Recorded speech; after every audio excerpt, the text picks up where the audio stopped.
Nous sommes ici quelques-uns et quelques-unes à l'avoir côtoyé, j'allais dire à être un peu ses enfants, syndicalement. René est né le 27 avril 1926, d'une famille de communistes engagés. Son père était maraîcher, sa mère maraîchère et mère de famille.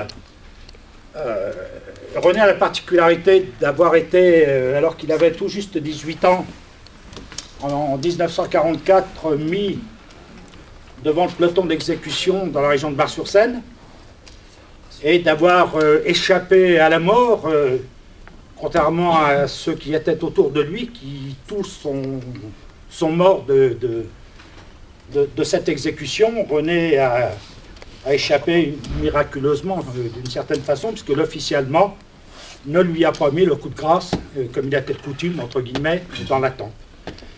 Cela étant, ça l'a handicapé physiquement. Je le disais à la CEDUD, j'ai aussi ça en commun avec René. René était un excellent coureur à pied. Jusque dans les années 43, il était de niveau interrégional, un crossman essentiellement. J'ai fait moi aussi de la course à pied. Nous avions cela aussi en commun. Ça l'a évidemment handicapé pour sa carrière sportive, mais René était tout jeune résistant. Au sortir de la guerre, il va travailler à Remilly-sur-Seine, dans une entreprise, comme il en existait beaucoup, notamment sur la région de Remilly à l'époque, une entreprise de caoutchouc, qui fabriquait des gaines, des corsets. Ça a vite disparu, mais...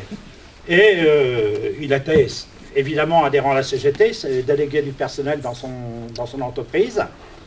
Et en 1950, Adrien Genevoix, qui avait été le secrétaire général de l'UD à la fois avant la guerre, j'allais dire pendant la guerre, puisque Adrien avait choisi comme nom de code dans sa clandestinité de résistant l'UD, LUDE, ce qui était d'ailleurs assez téméraire, je trouve, voire inconscient, mais Adrien a toujours assumé le choix qu'il avait fait. Et il est allé chercher René Jourdeuil à Remilly-sur-Seine pour demander à René d'assumer la responsabilité de secrétaire général de l'UD-CGT de l'Aube.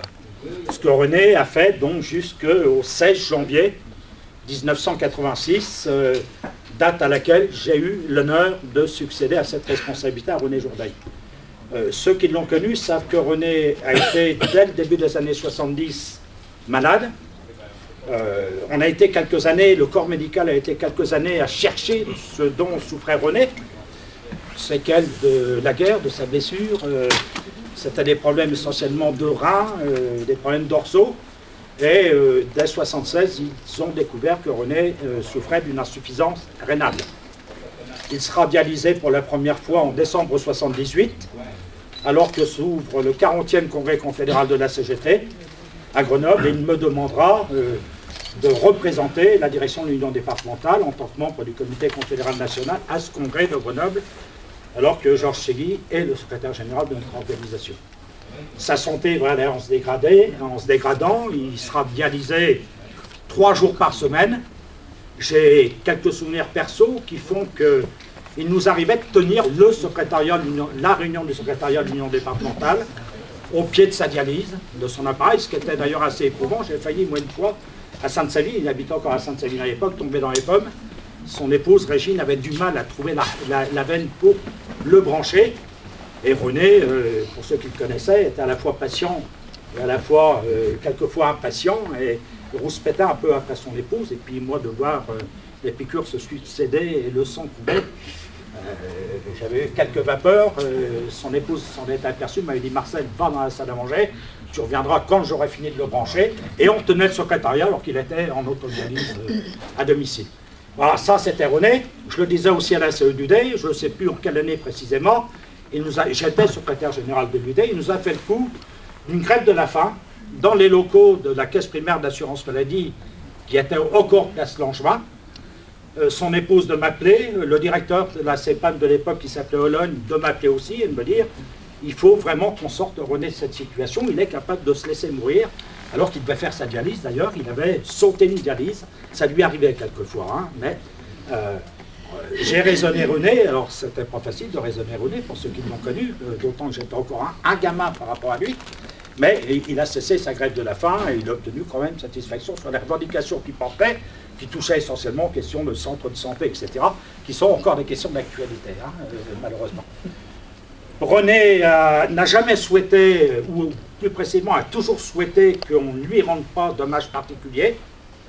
Il est parti, j'allais dire sans qu'on le sache, même s'il m'est arrivé, moi, de le savoir, de façon accidentelle, de la presse de le savoir aussi, et la presse, évidemment, de me questionner sur la situation de René. Mais voilà, c'était René tout entier, et qui ne souhaitait pas qu'on lui rende d'hommage plus particulier. Il est décédé en janvier 1996, après avoir participé aux dernières manifestations du mouvement de novembre et décembre 1995 contre le plan Juppé, pour ceux qui s'en souviennent. Et René me l'avait dit, personnellement, avoir été très fier de la capacité qu'avait eue notre union départementale CGT de l'Aube d'assumer cette période riche en mobilisation, en manifestation, en revendication. Et vraiment, René est parti, j'allais dire, serein d'avoir vu une CGT qu'il connaissait bien pour l'avoir dirigée pendant près de 36 ans, assumer en quelque sorte le patrimoine historique de notre organisation syndicale. Quelques mois après son décès, en avril, à l'occasion de son anniversaire, j'ai dit qu'il était né le 27 avril 1926, en 1996, avec l'autorisation de son épouse et de ses enfants, nous avons organisé, sans la présence de la presse, puisque c'était le vœu de René, un rassemblement militant pour mettre en place cette plaque que vous voyez aujourd'hui en face de vous et que nous avions apposée sur la plateforme où se situait le bureau à la fois de la secrétaire administrative de l'UD, qui était déjà Véro d'ailleurs, et du secrétaire général de l'UD que j'étais, donc la plateforme à droite quand on rentrait dans la bourse du travail de la place Jean Jaurès. C'est donc avec l'accord de la famille et de ses enfants que nous avons inauguré en avril 1996 donc cette plaque Espace syndical René Jourdail, secrétaire général de l'UDCGT de l'Aube 1950-1986. Je garde personnellement, mais nous sommes quelques-uns ici, Chantal est à côté de moi, et Josie doit être encore dans les murs. Nous sommes quelques-uns évidemment à avoir été, j'allais dire, élevés au sein de René Jourdail. Il n'aimait pas, moi, que je lui dise que je le considérais comme mon père spirituel. Il me passait une abonnée à chaque fois que je lui disais, mais je le pensais vraiment tellement profondément qu'il a fini par accepter quand même que je le dise, y compris avec l'aide d'ailleurs de son épouse, qui disait à René, écoute, Marcel a quand même raison, pour une fois, donne ton accord à Marcel. Donc voilà ce qu'était René Jourdail, et je pense que pour des générations de militants, il restera celui qui nous aura montré le chemin, en quelque sorte, de l'engagement et de la lutte. Voilà.